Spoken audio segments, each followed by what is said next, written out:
Welcome back to NHL Tonight. We are in the rink where, reader, you have noticed an interesting phenomenon in the National where guys are scoring on goalies in a unique way. It is interesting. I think it's been coming for a few years. And Weeksy, you're not going to like this being part of the goaltender union. Yes. Because the goaltenders always had the book on the players. Yeah. I'm finding that the players are starting to pick up books on goaltenders, and not just a simple where I'm going to shoot, but it's how the goaltender plays every shot. And goaltenders, they seem to play most shots in a similar fashion. You see the butterfly, you see the goaltenders go from big to small. And I'm going to show you a few situations where the shot may not necessarily be going in. It might actually hit the goaltender, but it goes in. Now, this is Claude Giroux coming down to Frederik Andersen. He's thinking far side. Far side doesn't look like there's much there on the shot, but because Andersen is going to flinch and move in and drop to the butterfly, that opens up enough room on the far side. So when that shot's let go, that probably would have hit Andersen if he doesn't move. Fortunately, goaltenders move. This is the same thing. Luke Glendening comes down. He picks this puck up. Scott Wedgwood is up.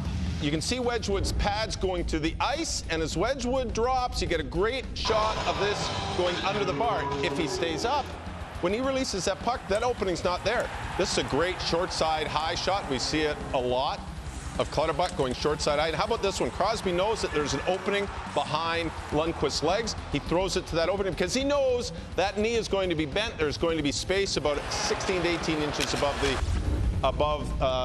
the ice behind the knee. And this one, this is Carey Price with Austin Matthews. Again, Matthews going high. It's not there when he's about to shoot, but when he releases the puck, it opens because Carey Price drops. There's a trend we're seeing here. How about this one?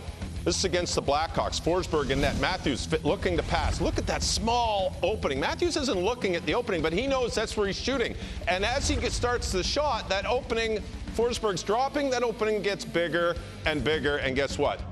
It's far too big to stop the puck and the shot of Matthews. I love this one. Matthews on this one comes in on Andersen. Look at Andersen. He stays up. Watch Andersen's head. He drops his head like, oh. Andersen knew that Matthews was going to shoot high. Wow. So Matthews did a little trickery. Andersen he's a butterfly goalie.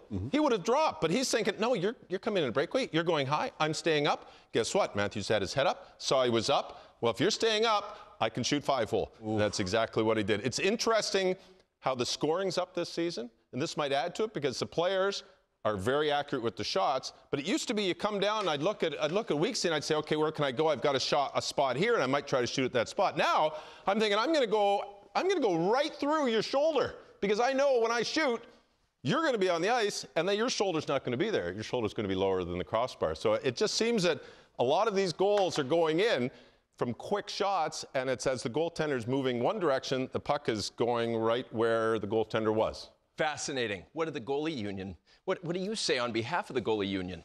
Reader makes a lot of great points, and every single one of them is valid. Every one of them makes sense, and the tape doesn't lie. It showed you exactly how and why as he broke it down. Here's one of the challenges that I've been saying for the longest time, and now, fortunately, our great audience is going to perhaps pay attention. As shooters, it's very important for the shooters to get as many shot reps as possible that simulate shots that you're going to get in the game. Why? It's disproportionate. In practice, goalies are seeing 200, 300, 400 pucks. A shooter, you may shoot 30. You may shoot 20. So these are things that you actually have to work on. Repetition is the mastery of skill. And if you can replicate your shot selection that you'll typically get in a game, by the time you get in the game, this becomes more second nature, which is something we're seeing. Now, that's from the shooter perspective. In addition to that, I remember playing with the Rangers with Brendan Shanahan, the great Brendan Shanahan, and we'd be on the ice early at the practice rink up in Westchester. Henrik Lundqvist, our great goalie coach Ben Waller, who's still there with Henrik, and Brendan Shanahan, one of the all-time leading goal scorers. And he would mill around, Shanny would mill around, hey guys, what are you guys talking about? Hey guys, what's going on? What do you guys, hey guys, what are you working on? Yeah, right? Good. Hey guys, what are you working on? And I gotta tell you what, student of the game to the end, paying attention, wanting to see. Michael Nylander, same thing, trying to pay attention and pick up some of the nuances from the goalie coach in terms of what they're working on, and specifically the goalies themselves. Now, let's bring this to the goalies now. Easy for me to say, I've been victimized on a lot of those goals myself during my playing career. But one thing that's important for a lot of the goalies too is to not be overly technical all the time. Everybody wants to say, okay, I'm going to be technically sound. I've got my stance. I'm going down in my butterfly position. I'm down in a butterfly. What's important is being able to read the shot. as best as you can. Boys or girls, you want to be able to read and react. Every situation might not call for a full butterfly. It may call for a butterfly, and while you're down, you're extending your blocker. While you're down, maybe you're extending your pad, you're putting your glove forward, but it's not enough just to go down and seal through the body and think that the puck's going to hit you every time. It's not going to happen. Those shooters get paid on the 1st and 15th, and they will victimize you as well. So, point being, a lot of times in that tape, we showed goalies making 2 moves.